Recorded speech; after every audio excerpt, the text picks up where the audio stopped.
Chapter 12. The Return of Ulysses. When it began to grow dark, the rat, with an air of excitement and mystery, summoned them back into the parlor, stood each of them up alongside of his little heap, and proceeded to dress them up for the coming expedition. He was very earnest and thoroughgoing about it, and the affair took quite a long time. First there was a belt to go round each animal, and then a sword to be stuck into each belt, and then a cutlass on the other side to balance it.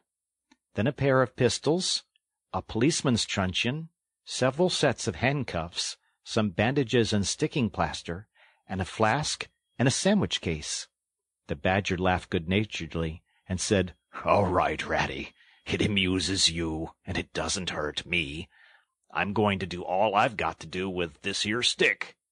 But the rat only said, "Please, Badger, you know I shouldn't like you to blame me afterwards and say I'd forgotten anything."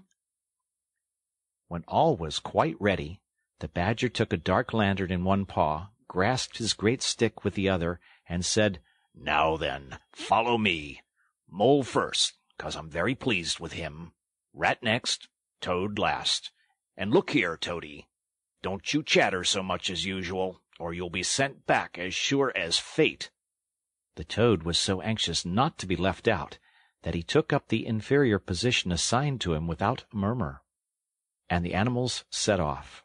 The Badger led them along by the river for a little way, and then suddenly swung himself over the edge into a hole in the river bank, a little above the water.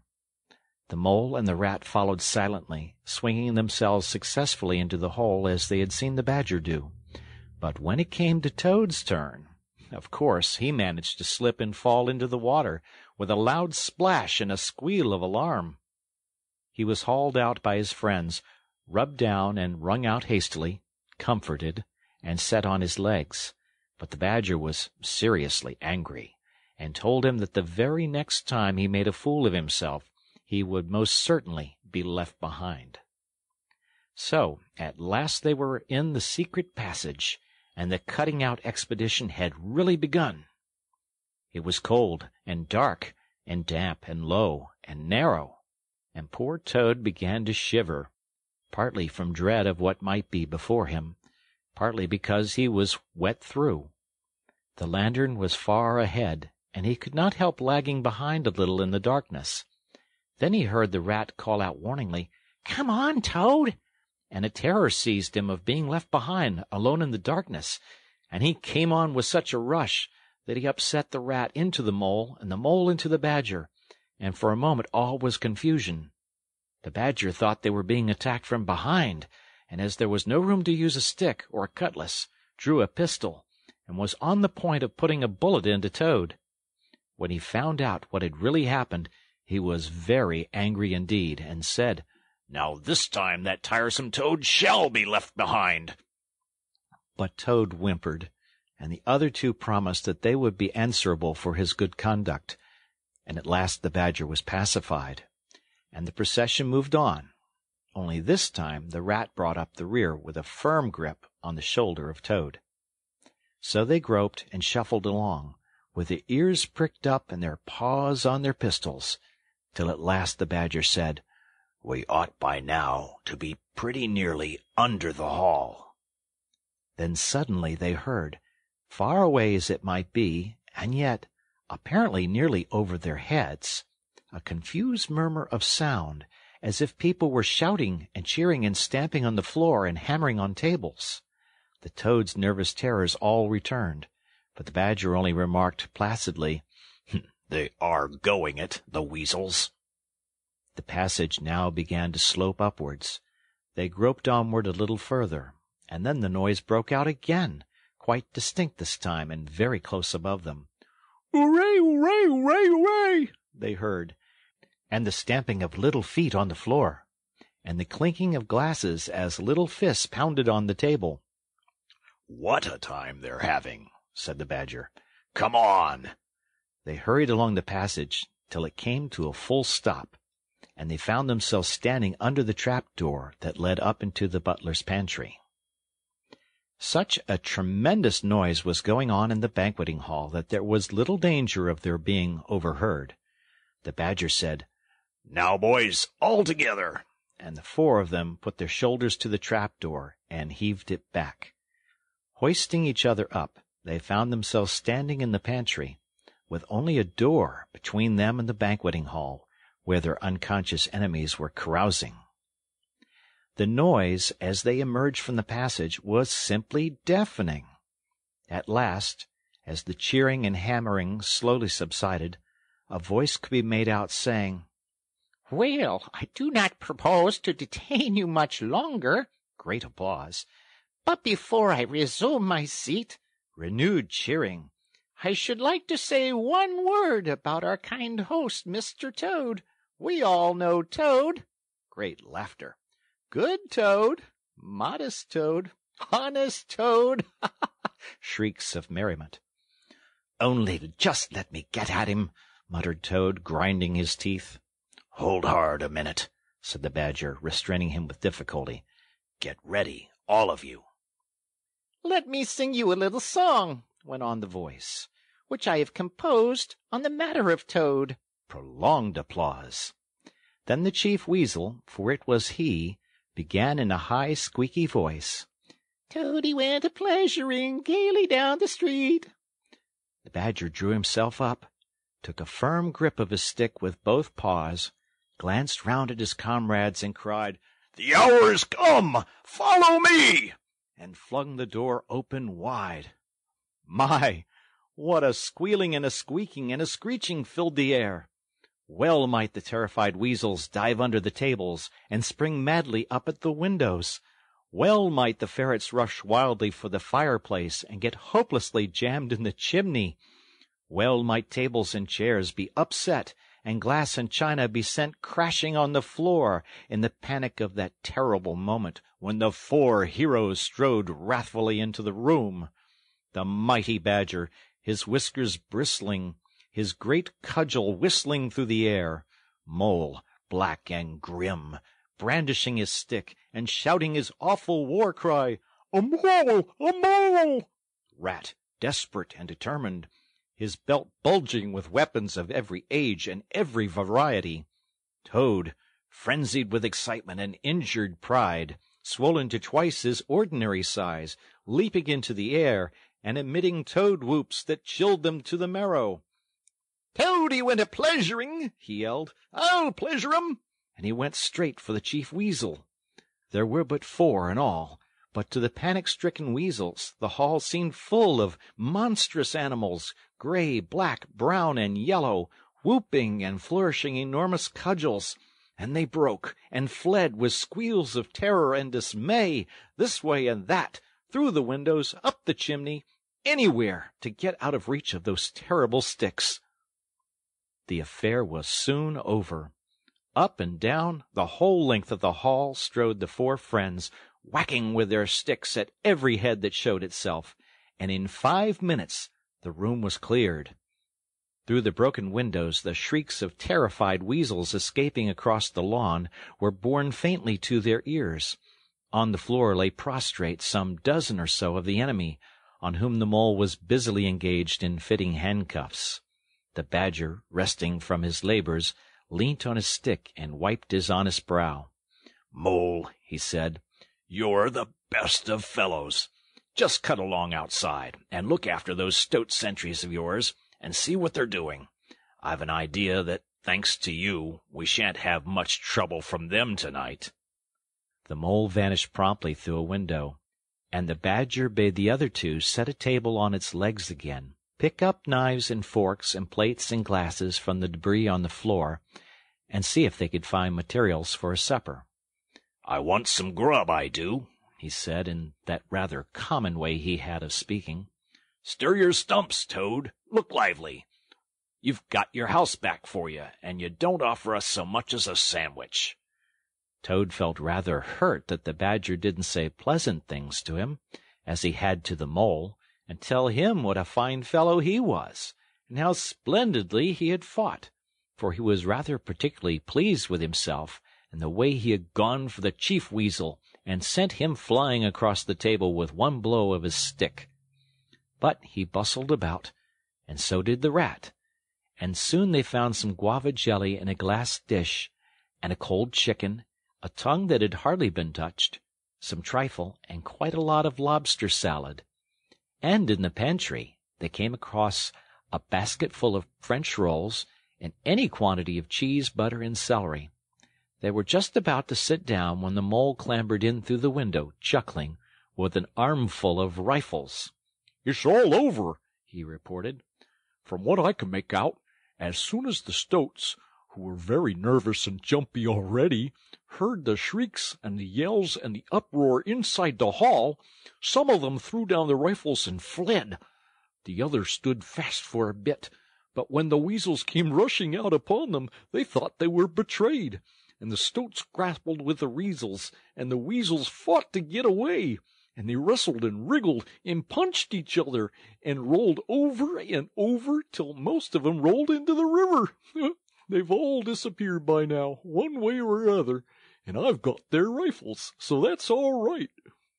"Excellent and deserving animal," said the Badger, his mouth full of chicken and trifle. "Now there's just one more thing I want you to do, Mole, before you sit down to your supper along of us. And I wouldn't trouble you, only I know I can trust you to see thing done, and I wish I could say the same of every one I know. I'd send Rat, if he wasn't a poet. I want you to take these fellows on the floor there upstairs with you, and have some bedrooms cleaned out and tidied up and made really comfortable. See that they sweep under the beds, and put clean sheets and pillowcases on, and turn down one corner of the bedclothes, just as you know it ought to be done, and have a can of hot water and clean towels and fresh cakes of soap put in each room. And then you can give them a licking apiece, if it's any satisfaction to you, and put them out by the back door, and we shan't see any more of them, I fancy. And then come along and have some of this cold tongue. It's first-rate. I'm very pleased with you, Mole." The good-natured Mole picked up a stick, formed his prisoners up in a line on the floor, gave them the order, "Quick march," and led his squad off to the upper floor. After a time he appeared again, smiling, and said that every room was ready and as clean as a new pin. "And I didn't have to lick 'em either," he added. "I thought, on the whole, they had had licking enough for one night, and the weasels, when I put the point to them, quite agreed with me, and said they wouldn't think of troubling me. They were very penitent, and said they were extremely sorry for what they had done. But it was all the fault of the chief weasel and the stoats, and if ever they could do anything for us at any time to make up, we had only got to mention it. So I gave them a roll apiece, and let them out at the back, and off they ran as hard as they could." Then the Mole pulled his chair up to the table and pitched into the cold tongue, and Toad, like the gentleman he was, put all his jealousy from him, and said heartily, "Thank you kindly, dear Mole, for all your pains and trouble tonight, and especially for your cleverness this morning." The Badger was pleased at that, and said, "There spoke my brave Toad." So they finished their supper in great joy and contentment, and presently retired to rest between clean sheets, safe in Toad's ancestral home, won back by matchless valor, consummate strategy, and a proper handling of sticks. The following morning, Toad, who had overslept himself as usual, came down to breakfast disgracefully late, and found on the table a certain quantity of egg-shells, some fragments of cold and leathery toast, a coffee-pot 3/4 empty, and really very little else, which did not tend to improve his temper, considering that, after all, it was his own house.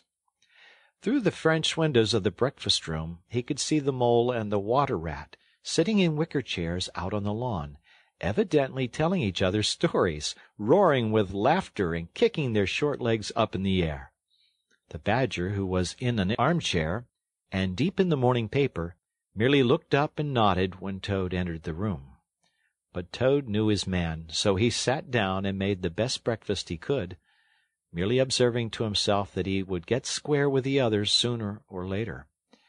When he had nearly finished, the Badger looked up and remarked rather shortly, I'm sorry, Toad, but I'm afraid there's a heavy morning's work in front of you. You see, we really ought to have a banquet at once, to celebrate this affair. It's expected of you. In fact, it's the rule." "Oh, all right," said the Toad readily. "Anything to oblige. Though why on earth you should want to have a banquet in the morning I cannot understand. But you know I do not live to please myself, but merely to find out what my friends want, and then try and arrange it for 'em, you dear old badger." "Don't pretend to be stupider than you really are," replied the Badger crossly. "And don't chuckle and splutter in your coffee while you're talking. It's not manners. What I mean is, the banquet will be at night, of course, but the invitations will have to be written and got off at once, and you've got to write 'em. Now, sit down at that table. There's stacks of letter paper on it with Toad Hall at the top in blue and gold, and write invitations to all our friends, and if you stick to it we shall get them out before luncheon. And I'll bear a hand, too, and take my share of the burden. I'll order the banquet." "What?" cried Toad, dismayed. "Me stop indoors and write a lot of rotten letters on a jolly morning like this, when I want to go around my property and set everything and everybody to rights, and swagger about and enjoy myself? Certainly not. I'll see you. Stop a minute, though. Oh, why? Of course, dear Badger. What is my pleasure or convenience compared with that of others? You wish it done, and it shall be done. Go, Badger, order the banquet, order what you like, then join our young friends outside in their innocent mirth. Oblivious of me and my cares and toils, I sacrifice this fair morning on the altar of duty and friendship." The Badger looked at him very suspiciously, but Toad's frank, open countenance made it difficult to suggest any unworthy motive in this change of attitude. He quitted the room accordingly in the direction of the kitchen, and as soon as the door had closed behind him, Toad hurried to the writing-table. A fine idea had occurred to him while he was talking. He would write the invitations, and he would take care to mention the leading part he had taken in the fight, and how he had laid the chief Weasel flat, and he would hint at his adventures, and what a career of triumph he had to tell about, and on the fly-leaf he would set out a sort of program of entertainment for the evening, something like this, as he sketched it out in his head: "Speech by Toad. There will be other speeches by Toad during the evening. Address by Toad. Synopsis: Our prison system, the waterways of Old England, horse-stealing and how to deal, property, its rights and its duties, back to the land, a typical English squire. Then Song by Toad, composed by himself. And then other compositions by Toad will be sung in the course of the evening by the composer." The idea pleased him mightily, and he worked very hard and got all the letters finished by noon, at which hour it was reported to him that there was a small and rather bedraggled weasel at the door, inquiring timidly whether he could be of any service to the gentleman. Toad swaggered out and found it was one of the prisoners of the previous evening, very respectful and anxious to please. He patted him on the head, shoved the bundle of invitations into his paw, and told him to cut along quick and deliver them as fast as he could, and if he liked to come back again in the evening, there might perhaps be a shilling for him, or again perhaps there mightn't, and the poor weasel seemed really quite grateful, and hurried off eagerly to do his mission. When the other animals came back to luncheon, very boisterous and breezy after a morning on the river, the mole, whose conscience had been pricking him, looked doubtfully at Toad, expecting to find him sulky or depressed.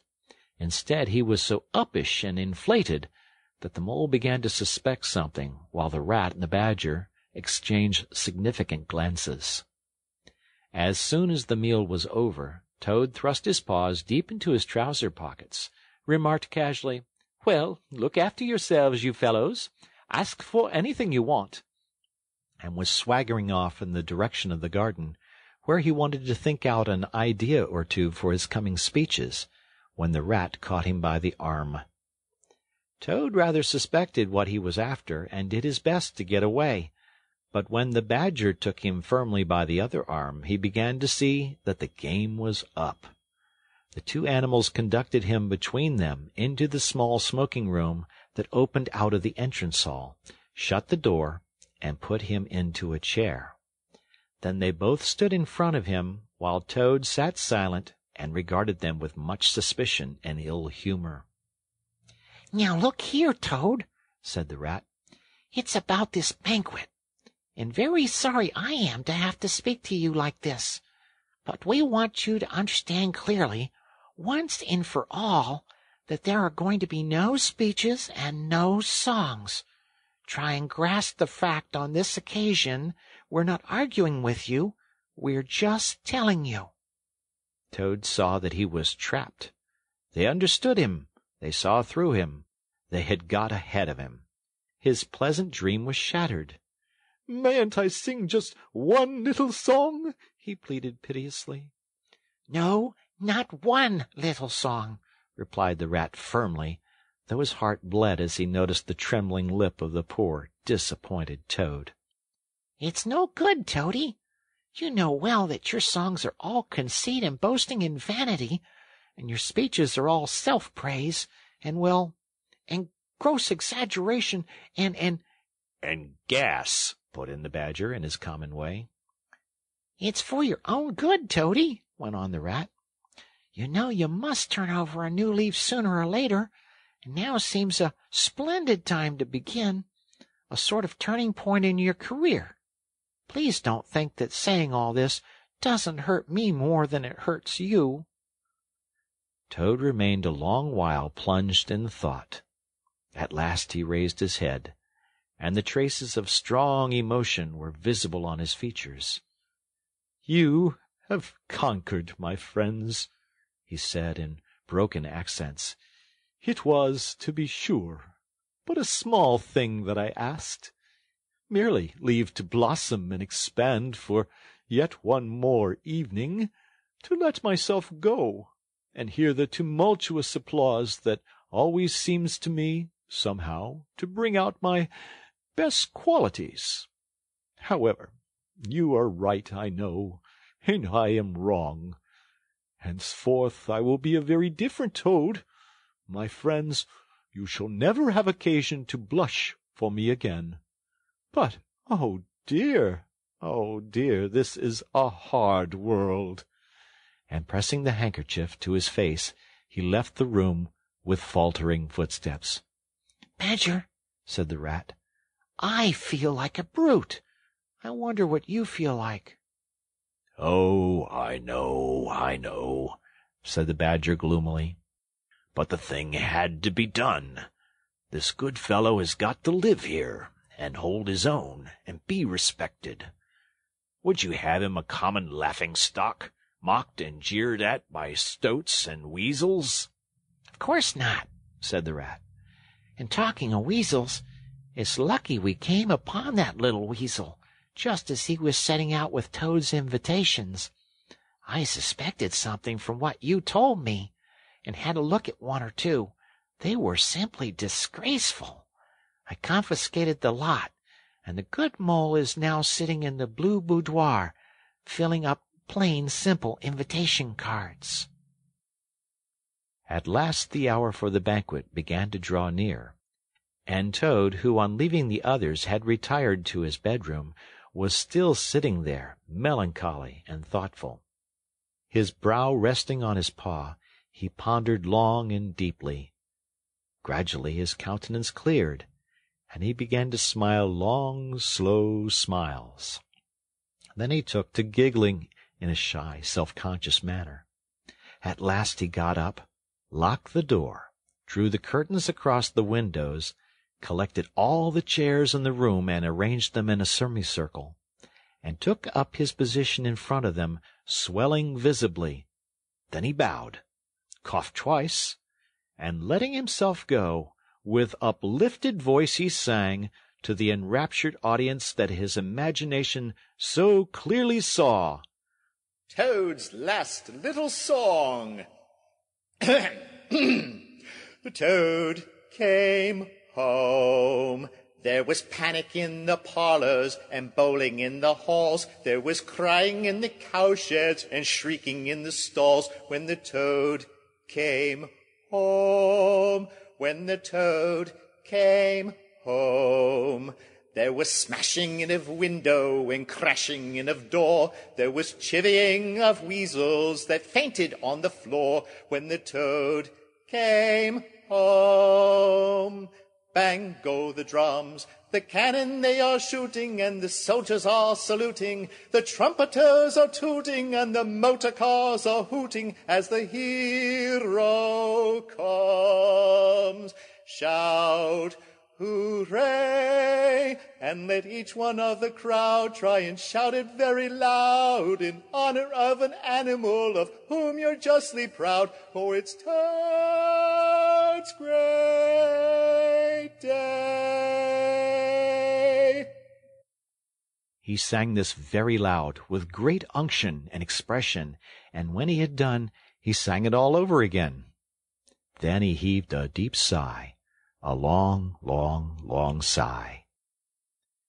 Then he dipped his hairbrush in the water jug, parted his hair in the middle, and plastered it down very straight and sleek on each side of his face, and, unlocking the door, went quietly down the stairs to greet his guests, who he knew must be assembling in the drawing-room.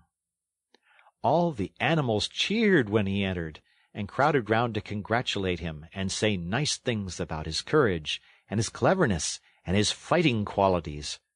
But Toad only smiled faintly and murmured, "Not at all," or sometimes, for a change, "On the contrary." Otter, who was standing on the hearth-rug, describing to an admiring circle of friends exactly how he would have managed things had he been there, came forward with a shout, threw his arm around Toad's neck, and tried to take him round the room in a triumphal progress. But Toad, in a mild way, was rather snubby to him, remarking gently as he disengaged himself, "Badger's was the master-mind. The Mole and the Water-rat bore the brunt of the fighting. I merely served in the ranks, and did little or nothing." The animals were evidently puzzled and taken aback by this unexpected attitude of his, and Toad felt, as he moved from one guest to the other, making his modest responses, that he was an object of absorbing interest to every one. The Badger had ordered everything of the best, and the banquet was a great success. There was much talking and laughter and chaff among the animals, and through it all Toad, who of course was in the chair, looked down his nose and murmured pleasant nothings to the animals on either side of him. At intervals he stole a glance at the Badger and the Rat, and always when he looked they were staring at each other with their mouths open, and this gave him the greatest satisfaction. Some of the younger and livelier animals, as the evening wore on, got whispering to each other that things were not so amusing as they used to be in the good old days, and there were some knockings on the table and cries of, "Toad! Speech! Speech from Toad! Song! Mr. Toad's song!"